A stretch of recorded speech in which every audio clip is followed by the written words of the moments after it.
Bribka Fardriansyah, anggota polisi di Polda Bangka Belitung menarik perhatian publik karena profesi sampingannya sebagai badut sulap.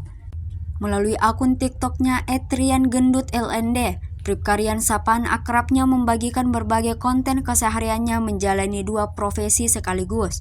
Ya, pulang dari tugas mengayuh masyarakat, ia tak malu beralih mode jadi penghibur anak-anak di acara ulang tahun. Dalam kontennya, Bribka Rian kerap menampilkan sisi kreatifnya seperti berjoget hingga menunjukkan trik sulap. Meski pekerjaannya dianggap tak biasa, Bribka Rian bangga. Pasalnya hasil dari profesi tambahannya itu ia tabung untuk mewujudkan impian pergi ke Mekah. Menariknya, profesi badut ini telah ia jalani sejak 2005 bahkan sebelum menjadi polisi. Setiap acara ia tetapkan tarif sebesar 350.000 per acara. Namun ia kerap berikan jasanya secara gratis untuk anak-anak di panti asuhan.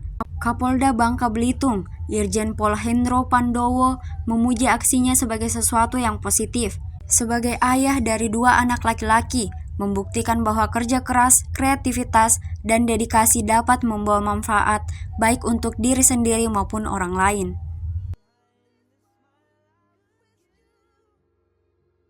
Download Tribun X sekarang, menghadirkan lokal menjadi Indonesia.